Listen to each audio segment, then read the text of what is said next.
The retail industry is working at considerable pace to respond to the COVID-19 challenges, and it's going to transform the industry for some time to come.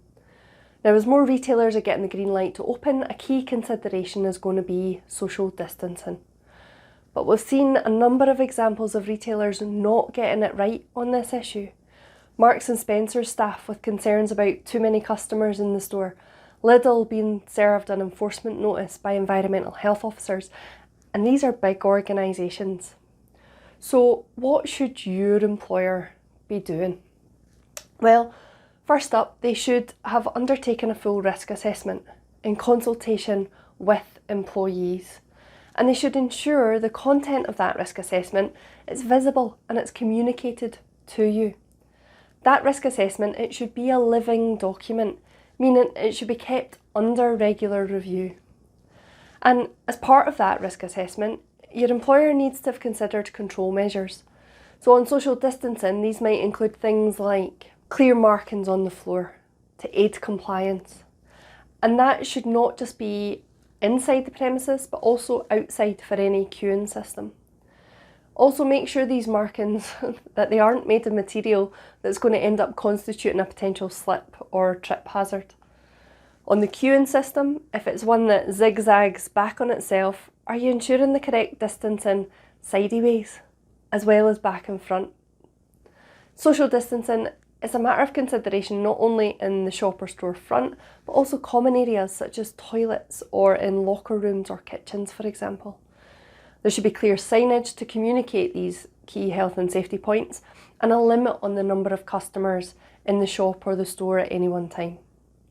When deciding on that number, take account of the overall floor space, but also any foreseeable pinch points. If you can, introduce a one-way system and separate entry and exit points. Innovative businesses could also look at stock demands and adjust aisle layouts accordingly, even thinking ahead to how you're going to help protect those queuing outside in times of inclement weather.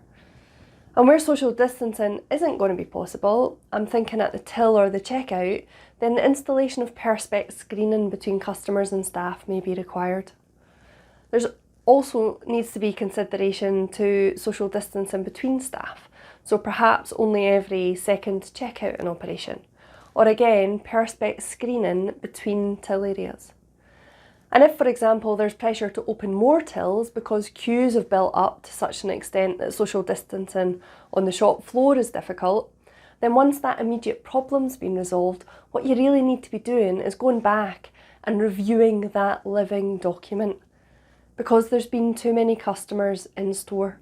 So there needs to be a rethink of arrangements to prevent that from happening. If you have any queries or concerns about any of this, please get in touch. Our contact number is 0800 0015 022. If your employer is doing this really well, please comment below and share that learning with others. Circumstances and knowledge about COVID-19 risks are changing at a pace, so to keep abreast of developments, click our logo to subscribe to our channel and be notified of new content. And you might be interested in other videos about retail or risk assessments. Either way, together, let's make Scotland a safer place to live and to work.